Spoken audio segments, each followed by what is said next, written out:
emisionit, po diskutojmë mbi mosbesimin dhe varfërinë duke ju referuar një lutje profetike, o Zot më ruaj nga mosbesimi dhe varfëria, shtjellimin e së cilës po e bën profesor i nderuar doktor Shefqet Kasiqi, një hoxh i njohur si dhe psikologje Edlira Dyrmishaj.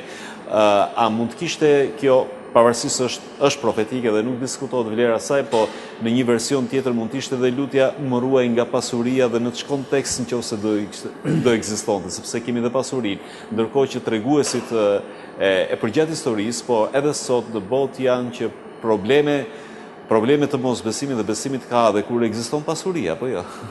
Madje nëpër masa shumë të mëdha. Edhe pasuria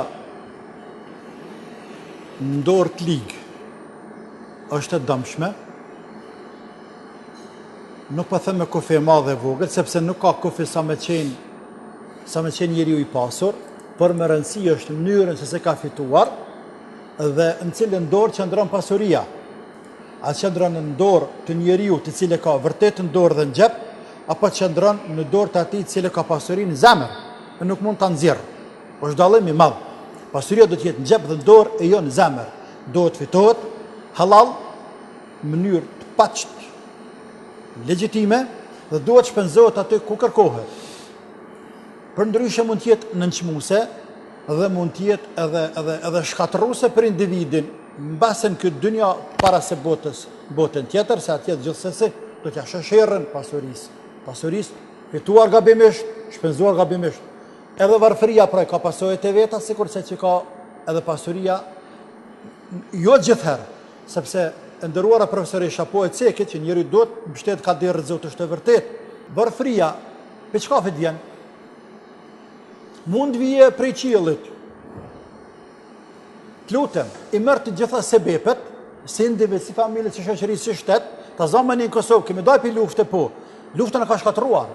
Andaj është logjike që t'jemi populli varfur në ditët dhe vitet e para.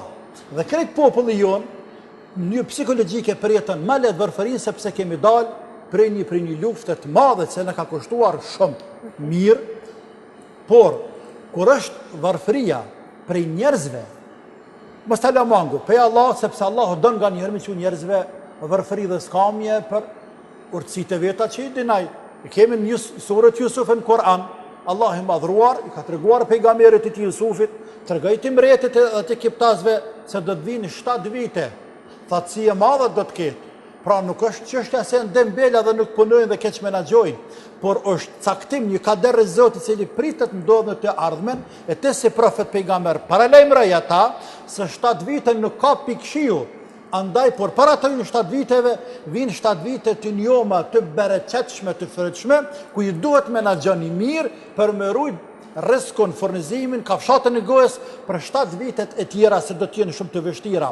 Ndërsa varfëria kur vjen nga faktori njeri, e që sot vendet pjesën ndërmuese të botës, është faktori njeri, i cili e shkakton varfërinë.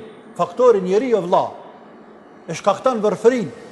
Jemi sa të kthehemi, nisëm nga shtëpia jo këtu, jemi në Kosovë apo në trojet tona të Ballkanit. A mund të pretendojmë se tokat shqiptare, të cilat ne jetojmë mbi to dhe ecim mbi to, janë të varfëra në atë shkallë, në atë drejgje, sa me qenë gjithë kjo varfëri e jonja, le të them edhe ekstremet e një numër i njerëzve, shtetarëve tanë shqiptar, apo vallë është fajtori tek faktori njeri, i cili ose nuk e menaxhon mirë, ose rras për veti, edhe shtohet duke pasunu më shumë, shtohet shtresa e pasur dhe shtohet shtresa e varfër.